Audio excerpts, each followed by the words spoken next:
Gaurko lehendabiziko elkarrizketan, hasieran aipatu den bezala, Sare Herritarra elkarteko Mikel Mundiñano dugu gurekin. Urtero egiten den moduan, mobilizaziora deia egin dute eta aurten 13an izango da Bilbon. Honen inguruan, abenduaren 29an manifestu bat sinatu zen eta Mikel izan zen koordinatzailea. Arratsaldeon. Arratsaldeon bai. Zer moduz? Ondo. Pixka bat kokatzeko azaldu iguzu, zer da Sare Herritarra? Sare Herritarra hitzak berak esaten duen bezala, herritarren sare bat da. Herritarren sare bat non bere funtzioa eta bere helburua preso eta iheslari eta deportatuen eskubideen aldeko nolabaiteko lanketa egitea dela, ez? Alde batetik eskubideen alde, baina baita ere jasaten dituzten eskubide urraketen kontrako nolabaiteko lana egiten duena, ez? Kontutan hartu behar dugu, azken urte pila guzti hauetan gartzeletan hainbat eskubide urraketa ematen direla, eta 2013an sarek bere ibilbidea hasi zuenean argi zeukan eremu hori jorratu behar zuela. Hau da, giza eskubideen errespetuan eta preso eta iheslariek sufritzen dituzten urraketa horiei nolabiteko horien lanketa egin behar genuela, inguru hortan. Orduan, horiek izango litzateke helburu nagusiak? Bai, azken batean preso eta iheslarien eskubideen aldeko nolabiteko sarea da, baina baita ere argi eta garbi izanik herri honetan gatazka honek sortu dituen sufrimendu eta sortu dituen ondorioei aurre egiteko tresna bat ere jarri behar genuela martxan, ez? Eta alde batetik hitz egin dezakegu preso eta iheslari jasaten dituzten eskubide urraketa horietaz, baina baita ere hitz egin beharko dugu eta hitz egiten dugu konponbideaz, ez? Herri honek asko sufritu du, eta bada garaia sufrimendu guzti hori nolabait ere amaitzeko, eta hori amaituko dugu konponbidean jartzen baldin baditugu gatazka honek sortu dituen zauri horiek, ez? Eta zer proposatzen da saretik? Guk proposatzen duguna da, azken batean, sentsibilitate eta ideologia ezberdineko jendearekin elkartu beharra daukagula, guztiok gizarte osoak eman behar dituela pausoak norabide hortan, ez? Gatazkaren konponbidean pausoak eman behar ditugula. Eta uste dugu horretarako lehentasunezkoa dela gizarte aktibo bat martxan jartzea, ez? Uste dugulako gizarte aktibo horrek mugitu ditzazkela estatuen jarrera itxi eta immobilista guzti horiek. Orduan, gizarte aktibazioak eta herri mobilizazioak eman behar ditu nolabait ere pausuak konponbidean urratsak emateko. 2013an sortu zela aipatu duzu. Bai, hori da, 2013an sortu zen, norbanako ezberdinen artean eta ideologia eta sensibilitate ezberdinen artean. Eta orain arte zer egin da? Orain arte egin dena da, alde batetik eta oso importantea dena da, lehen aipatu dudan bezala, sensibilitate ezberdineko jende hori nolabait zubiak eraiki, ez? Osea, hitz egiten ari gara giza eskubideen errespetuaz hitz egiten ari gara, hitz egiten ari gara elkarbizitzaz, hitz egiten ari da konponbideaz, eta hitz egiten ari gara etorkizun bake justo batetaz hitz egiten ari gara, ez? Orduan, horretarako lehentasunezkoa da jende guztiak garbi izatea elkarrekin eman ditzazkegula pausoak, ez? Eta orain arte egin duguna hori izan du da, kalera atera, salatzera giza eskubideen urraketa horiek salatzera kalera atera, eta aldi berean zubiak eraiki eragile eta norbanako ezberdinekin, ez? Izan ere, abenduaren 29an, lehen aipatu egin den moduan, manifestu bat sinatu zen, eta zeri buruzkoa zen? Bai, manifestu horrek esaten zuena zen, azken batean, nondik gatozen azkeneko urte honetan ze pausuak eman diren, ez? Eta kontutan hartu behar dugu, abenduaren 9an Parisen egin zen mobilizazioak, nolabait eredu bat erakutsi zigula egoki bezala pausuak emateko, ez?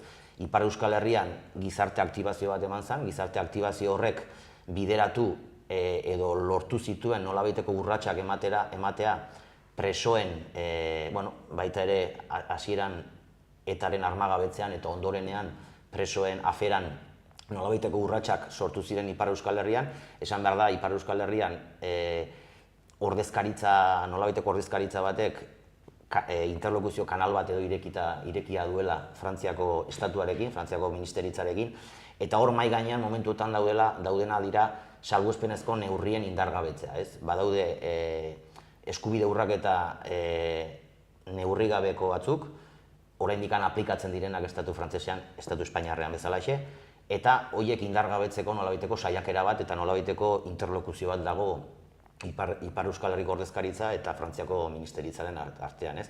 Salbuespen legedi horiek amaitu behar dira, salbuespen legedi horien tartean dago DPS-a edo nolabaiteko han aplikatzen zaien gradu hori indargabetzea, gaixorik, larri gaixorik dauden presoen askatasuna aldarrikatzea eta eskatzea eta exigitzea, eta baita ere salbuespenezko gainontzeko neurriak ere bertan bera ustea, ez? Hori Ipar Euskal Herrian posible izan du da gizartea aktibo izan delako eta gizarteak nolabaiteko pausuak eman dituelako, hasiera batean eta erakundearen armagabetzerako urratsak eman zituen, eta bigarren pauso batean presoen afera mahai gainean jarri zen, ez? Orain presoak aldarrikatzen da, esanez momentua dela presoen aferari irtenbide bat ere bilatzeko, ez? Orduan, eredu hori Ipar Euskal Herrian martxan jarri zen, eta nolabait ere uste dugu eredu hori ere hemen hegoaldean ere martxan jarri daitekeela, ez? Orduan, manifestu horrek hori esaten zuen, eredu hori jarraituz herri aktibazioak mugituko dituela momentu honetan Estatu Frantziar eta Espainiarrak darabilten nolabaiteko jarrera inmobilista eta itxi hori, ez? Hori da.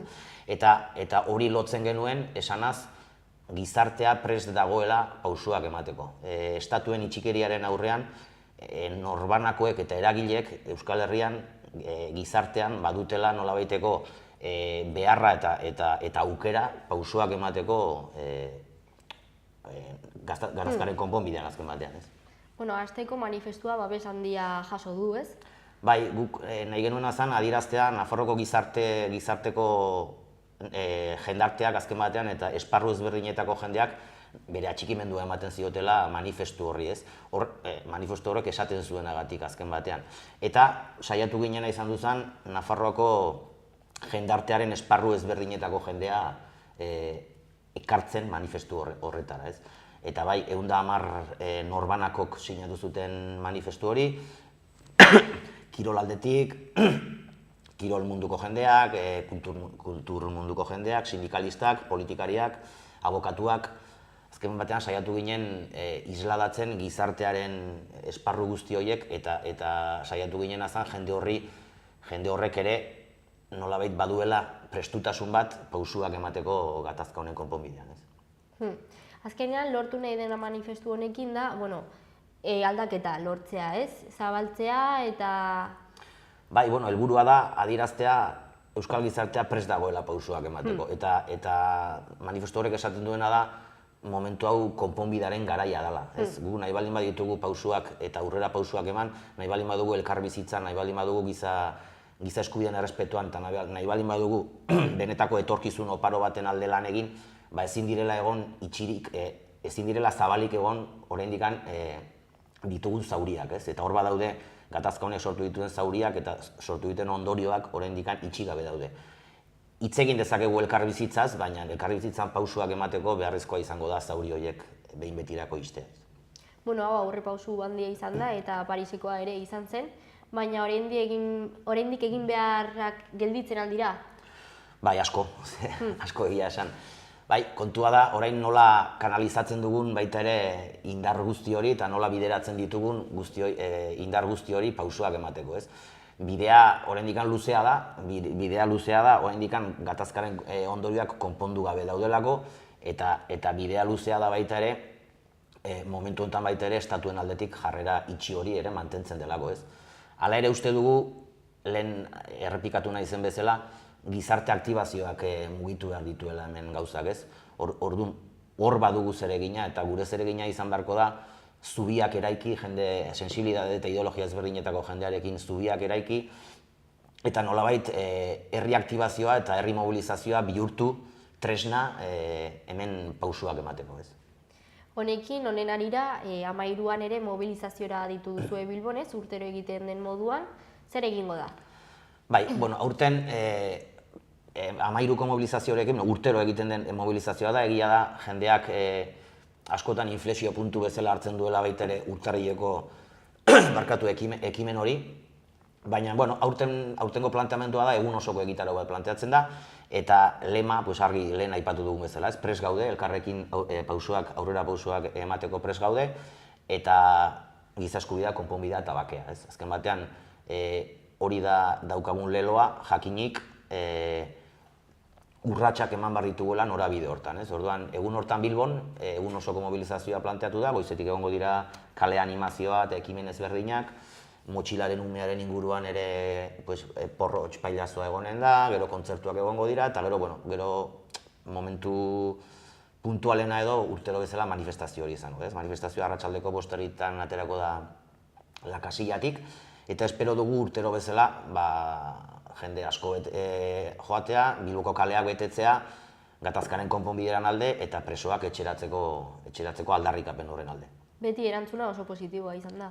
Bai, beti nolabait ere markatuta geratzen da Euskal Herritarron agendetan eta egutegietan Bilboko manifestazio hori. Ez da bakarra, nik baita ere esan nahiko nuke urtean zehar zenbat dinamika egiten diren presoen eskubideen alde, zenbat momentu honetan, Gabon egun hauetan Nafarroako zenbat herritan ari diren ekimenak egiten, zenbat jende mobilizatzen ari den, eta horrek esan nahi duena da Euskal gizartearen gehiengo batek eman nahi dituela pauso horiek bakean bizi nahi dugulako, eta bakean bizitzeko kartzelan ditugun senide eta lagunak etxean behar ditugulako azken batean.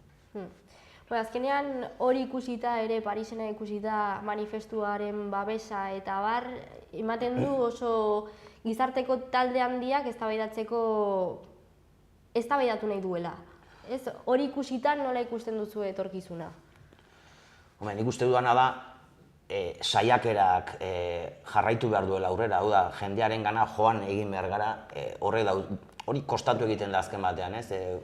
Zu ez bazara joaten ondokoaren gana, eta ondokoa ez baduzu konbentzitzen, edo ondokoa ez baduzu lepotik, besotik heltzen da, guazen biok batera etorkizun hobeago bat bilatzera, guazen biok batera gizarte bat eraikitzea, nun ez dan egongo, nun atzean geldituko diren urtetako sufrimentu eta violentzia garaiak, hori guztiok barneratu behar duguna da guztion alegina izan behar dela, ez? Guztiok esaten dugunean denak gara, ze denak osatzen dugu gizarte hau, eta denok eman behar ditugu pausoak gizarte honetan, ez? Ez dugulako bueltatu nahi pasa izan dugun urtetako violentzia eta urtetako errepresio, urtetako sufrimendu egoera horietara, ez? Hori konpontzeko modu bakarra da gizarte osoa inplikatzea, guztion artean zubiak eraikitzea, eta berriro gertatuko ez denaren bermearekin pausoak ematea. Konta iguzu, 13an non eta ze ordutan izango da hitzordua? 13an, urtarriaren 13an, Bilboko La Casillatik aterako da mobilizazioa, eta hori da. Animatzen duzue jendea gerturatzera? Dudarik gabe, Nafar gizarte guztiak han egon beharko luke, nahi baldin baditugu benetan hemen pausoak eman, eta nahi baldin baditugu berandu baino lehen baita ere presoak eta ieslariak etxerako bidean jartzea. Mila esker, Mikel. Zuri. Eta sortu handia.